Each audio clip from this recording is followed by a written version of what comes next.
The year was 2020. We do not need a reminder of the shit show that 2020 was. But somehow in the midst of it all, we got bangers like Doja Cat's Say So, Ariana and Gaga's Rain on Me, Dua Lipa's Future nostalgia was everywhere. I was introduced to Chloe and Halle via Do It. Roses made me forget about how chaotic the world was. And then Taylor slid in there with a surprise drop of first Folklore and next Evermore, which were the complete opposites of her previous 3 albums. She pulled the Lady Gaga, abandoned pop temporarily in order to show us what she was really made of.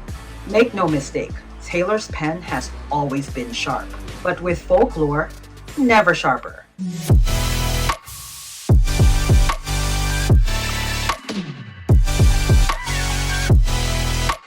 This year, 2025, is my first time listening to Folklore top to bottom. But I, of course, have already been familiar with Cardigan. I mean, that was the lead single.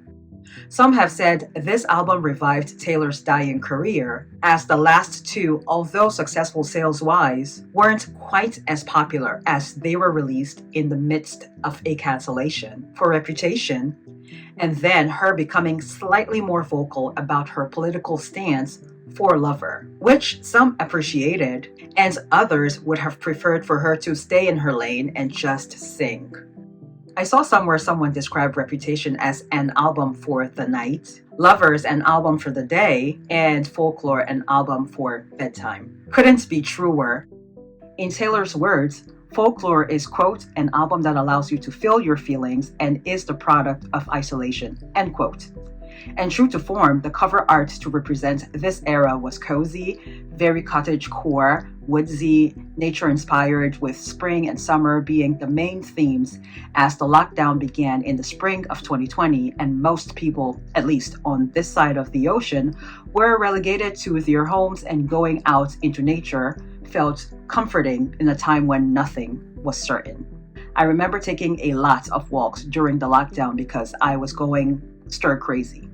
Another important point to note about this album is that Taylor had mentioned this project being less diaristic and more mythological or fictitious. She also mentions the theme of this album being conflict resolution. This isn't necessarily going to be a track-by-track review of this album, otherwise we may be here until tomorrow. This is more of a discussion of standout tracks, a retrospective look at this era, and some things people have said about this album, including Taylor herself. Also, I'm sure the complete Long Pond studio sessions are on Disney+. I don't have Disney+, but I found a video on here in which someone compiled clips and everything Taylor had to say about the tracks on both Folklore and Evermore. I will link that video below.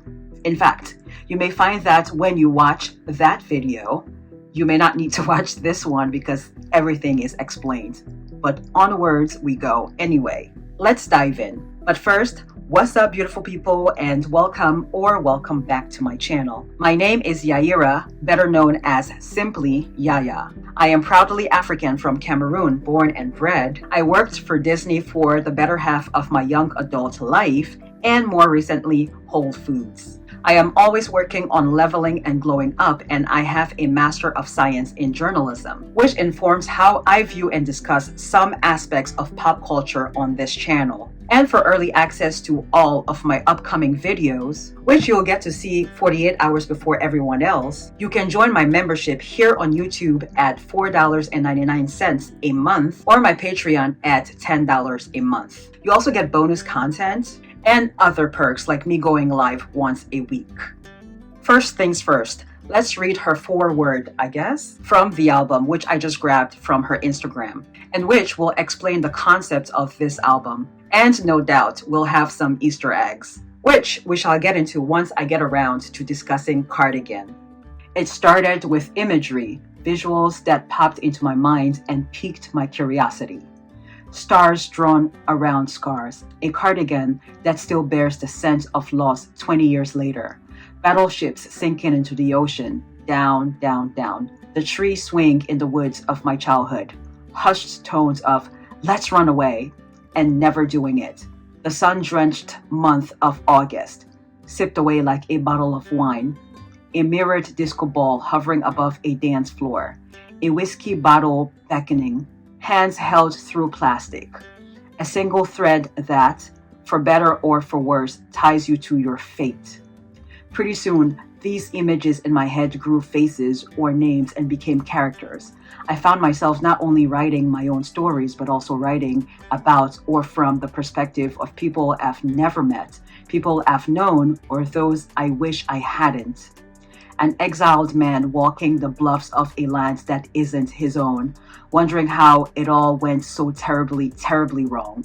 An embittered tormentor showing up at the funeral of his fallen object of obsession. A 17-year-old standing on a porch learning to apologize. Love-struck kids wandering up and down the evergreen high line. My grandfather, Dean, landing at Guadalcanal in 1942. A misfit widow getting gleeful revenge on the town that cast her out.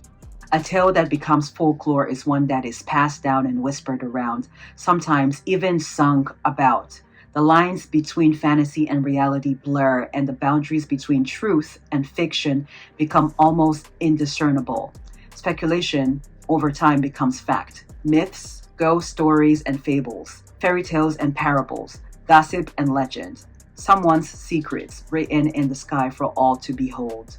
In isolation, my imagination has run wild, and this album is the result. A collection of songs and stories that flowed like a stream of consciousness. Picking up a pen was my way of escaping into fantasy, history, and memory. I've told these stories to the best of my ability and with all the love, wonder, and whimsy they deserve. Now it's up to you to pass them down. Signed, Taylor.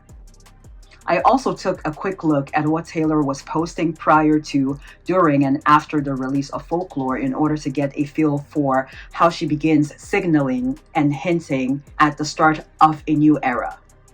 She started by posting a bunch of black and white pictures of the forest with no captions at first, and then the track list and other album artwork. One thing I only just noticed is that all the titles of the songs are in lowercase. The informality of it all. And why not? Most of us were shut in during this time the album was released, doing Zoom calls in pajamas. It's her attention to details for me. Though the project is more about telling other people's stories, Taylor mentions reflecting her emotions onto what she thought these characters she was creating for these songs, these stories, may be feeling. And she had said the opening of The One was an update to a former lover about what she or this character had been up to and trying to be positive about it, while also admitting that she's putting out an album at the worst possible time, not knowing how it would be received. Well, for me, seeing how things have played out since, this song sounds very piney, and I love piney. I'm a hopeless romantic. The song sounds like her wanting so badly to find out how dating someone she's longed for a while would feel like, even though she's in a relationship with someone else. This feels like a very tame version of Guilty as Sin from Tortured Poets, and I can't help but connect Ruin the Friendship to these two songs. Better to have that question answered than wondering all your life what could have been. I'm not saying this is about Matty Healy, but I'm also not saying that it isn't. This song is very reminiscent of See You Again by Wiz Khalifa and Charlie Puth, whom Taylor name-dropped in Tortured Poets. Upbeat and yet somber. Cardigan. This is Betty's perspective from the song Betty, my second favorite song on this album. Let's talk about that video. It wouldn't be a Taylor Swift video without any Easter eggs, and I'm well aware that there are plenty of videos that decode the Easter eggs, none of which I have watched because I want to try and find them myself. So here we go. The obvious ones are the framed photo of a gentleman, I presume to be Taylor's granddad, whom she referenced in Epiphany. The painting above it is a reference to the last great American dynasty because of the lyrics, "Holiday House sat quietly on that beach." I could be wrong on this, but one of the paintings above the piano looks like that of a battleship in stormy weather, referencing My Tears Ricochet, where she says, "And so the battleships will sink beneath the waves." Her using the piano as a flotation device here is obviously Writing songs during the pandemic kept her sane. The waterfall in the piano, a nod to her foreword, in which she says, a collection of songs and stories that flowed like a stream of consciousness. Then there's the cardigan. I'm sure there are others, but the lighting in this video isn't that good. Be sure to drop those in the comments. The Easter eggs I definitely missed.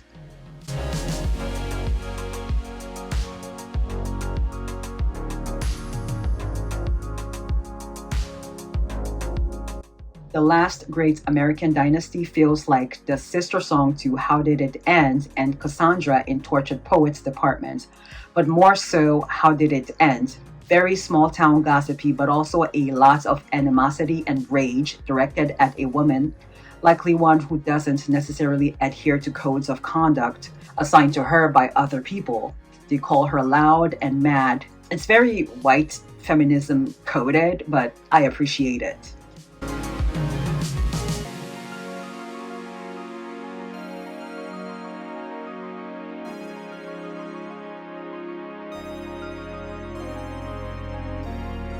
Exile. Don't tell me this was the beginning of the end of she and Joe. If that is in fact the case, how ironic would that be, since Joe contributed a huge chunk to this song. This is my third favorite on the album. Mirrorball and This Is Me Trying are very similar in that it sounds like she's addressing us, the audience and fans. With Mirrorball, she's admitting to being afraid of fading into obscurity, so has to try anything in order to stay relevant.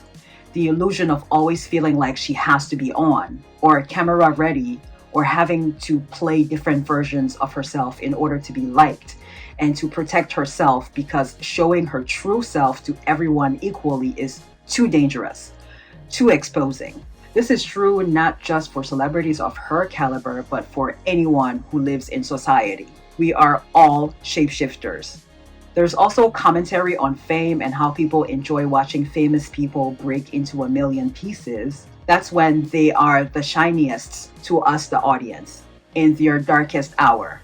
She also mentioned that at the time she wrote this song, all her shows had been canceled due to the lockdown, and she didn't know how to handle that because she had been so used to releasing an album and then touring the album. This is top tier writing. This Is Me Trying almost sounds like an apology. It's earnest. She's admitting that her relevance may be on the decline and nobody may care about the music she's making, but she's still making an effort, still showing up. Well, that's how I interpreted that. But Taylor had said this is a song about addiction or a life crisis and fighting every day to overcome it, and how tempting it can be to let the darkness pull you under or over the cliff after trying but failing several times, but then ultimately resisting. There's a callback to this track in the last track, Hoax. In the first verse of This Is Me Trying, she says, pulled the car off the road to the lookout. Could have followed my fears all the way down, meaning she could have jumped over. And then in Hoax, she says, stood on the cliffside screaming, give me a reason. Your faithless love's the only hoax I believe in. Okay, the latter line definitely signals that her relationship was on the rocks. If this is about Joe, my mind is blown because she was creating music with this man, all while the relationship was in a breakdown. Also, the alcoholism reference is equally in Fortnight in Tortured Poets, where she says she was a functioning alcoholic until no one noticed. And then again in Endgame, it's like your eyes are liquor, it's like your body is gold. There are probably other references to alcohol in her other projects, but these are the ones I know. Searching for love can equally be as addictive as alcohol. I remember a time back when I was in Florida, like around 2013, and then again around 2018, where if I wasn't careful, I would have become a functioning alcoholic because I felt like I needed a drink after work every day. And I thought nothing of it. I mean, how harmful can having wine with my dinner every night be? 7, August, and Betty are the ones that the Gaylors have claimed are about Taylor hinting that she's gay. Gaylors, if you're not aware, are a group of people mainly here on the internet who theorize that Taylor is actually gay but is cosplaying as straight by dating a lot of men. Speculating on someone's sexuality on the internet where the person it involves can see it has always been weird to me. Stop it. Get some help. Whether Taylor is gay or not is none of my business, though I have never gotten the impression that she was. However, I wouldn't be surprised if she's playing into it to keep the Gaylors engaged or she's trying to make them feel included. To me, Seven just sounded like she's telling her childhood friend to come stay with her to escape her abusive father. Betty is from James's point of view. James sounds like a guy to me. Taylor herself confirmed that it's from a teenage boy's perspective. And as for August, my initial thoughts were that she or this character is pining for someone, again, someone they can't have. Could be a guy or a girl, we don't know, or it could simply be about the summer, specifically an East Coast summer. I'm not sure how it is on the West Coast, but on the East Coast, there is this sort of urgency, if you will, to be outside as much as possible and take full advantage of the longer, warmer days of the summer because it's gone in the blink of an eye to be quickly replaced with a cold, brutal, long, and depressing winter. Taylor mentioned that August was from James's summer fling's perspective, the other girl, if you will. This is giving such strong Ophelia vibes, the 2019 movie adaptation of the play, but from Ophelia's point of view, that I watched to better understand the first track of The Life of a Showgirl, The Fate of Ophelia, but I ended up liking the movie just because, well, I'm a hopeless romantic, for one. You stopped my heart. Belladonna means beautiful woman. Will you promise to dance with me someday? You have bewitched me, body and soul, and I love you. I never wish to be parted from you from this day on. And for two, in an era where women were powerless, Ophelia was willful and had some agency, which strangely, but not strangely, connects to Mad Woman, where Taylor discusses women standing up for themselves and it being considered an offense. In the movie, the 2019 Ophelia movie, it's not stated if Prince Hamlet was seeing other girls while in Wittenberg. However, he's a teenage boy, so my assumption is that he was, and I don't know what that says about me, if anything. Anyhow, Ophelia always seemed to be the prince's true love, whom he eventually married in secret. But he was more consumed with vengeance, which ultimately killed him. Anyway, the great thing about art is that it's open to interpretation. Illicit Affairs just might be my favorite on this record. The words leap off the screen. It almost feels like I'm a fly on the wall spying on these two people doing something they shouldn't be doing. Perhaps there's a huge age gap that'll make it inappropriate, or one or both parties are each involved with other people but are drawn to each other, thus making the secrecy of their relationship thrilling. Invisible String. The use of vibrant colors to paint this picture is just chef's kiss. I can't help but think of The Fate of Ophelia alongside this song. These are sister songs in a way. This album is perfect for rainy weather. Music you listen to before bed because these are all vivid stories, which are all very complex. The stories are about Taylor, but also not about Taylor. This is music for when you're in a contemplative mood. I like a lot. I don't know why it's taken me this long to listen to this. Actually, I know why. As much as I like this album, I will always be more of a fan of her sassier songs and her songs that make me move. Be sure to subscribe and turn on your notification bell. I hope to see you next week or even sooner for my next installment of a review or reaction to an album with a black and white cover art from the last 25 years. In the meantime, please watch this next.